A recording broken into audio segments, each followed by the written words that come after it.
ৰংতুলিত বাহন স্থাপন কৰা কাঠফলা মিল জব্দ। এক অভিনৱ মিল জব্দ কৰিলে গোৱালপাৰা জিলাৰ ৰংতুলি আঞ্চলিক বন বিষয়া আৰু বন কৰ্মীসকলে। অভূতপূৰ্ব এক ভ্ৰাম্যমাণ কাঠফলা মিল। যোৱা নিশা বন বিভাগে অভিযান চলাই কাৰিপাৰা অঞ্চলৰ পৰা জব্দ কৰি এখন বাহন স্থাপন কৰা কাঠফলা মিলটো। অৱশ্যে বন বিভাগৰ লোক জৰিমনা পাই পলায়ন কৰে চোৰাং কাঠ বেপাৰীসকলে।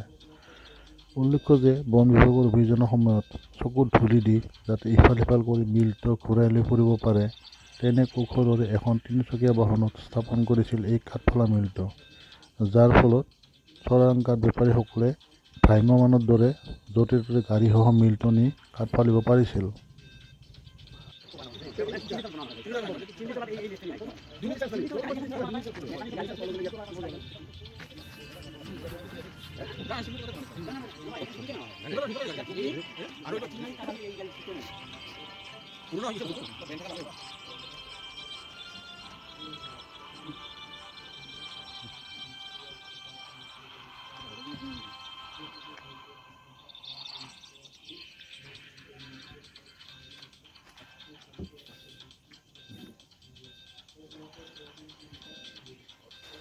আৰু দ্বিতীয়তে যিটো পেঞ্চন মিল আচলতে পৃথিৱী বিখ্যাত বুলিয়ে ক'ব লাগিব। মোৰ চাকৰিৰ জীৱনত এনেকুৱা ধৰণৰ মিল দেখা নাছিলোঁ।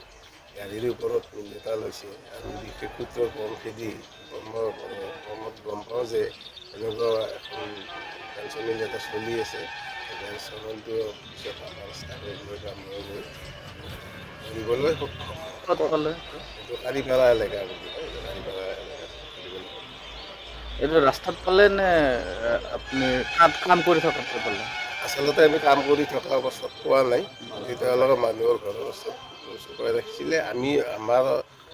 মোৰ সহকৰ্মী আৰু মই যোৱা উমান পাই তেওঁলোকে মিলটো অলপ চাইড কৰি যোগাই থৈছিলে আৰু তাৰ পৰা আমি উদ্ধাৰ কৰিবলৈ সক্ষম। দেখা যায় আচলতে এটা নিৰ্দিষ্ট জেগাত মানে কাঠৰ মিল স্থাপন কৰি পেলাই কাম কৰে, কিন্তু এইটো আচলতে যে ভ্ৰাম্যমাণ এটা ইউনিক বুলি ক'ব লাগিব যে ভ্ৰাম্যমাণ কাঠফলা মিল এটা মানে চলি আছে। এই বস্তুটো আচলতে এটা নতুনত্ব দিছে নে? কাঠ মাফিয়াৰ আচলতে এটা নতুন কৌশল বা এটা ইউনিক চিন্তা বুলি আপোনালোকে ভাবে নেকি? হয় হয়, এইটোতো আমি ইউনিক চিন্তা বুলিয়ে কাঠ মাফিয়াৰ ইউনিক চিন্তা বুলিয়ে ভাবিলোঁ। কাৰণ যিহেতু এতিয়ালৈকে এনেকুৱা ধৰণৰ দেখা নাছিলোঁ। অসমত বোধহয় এই প্ৰথম হ'ব চাগে নেকি?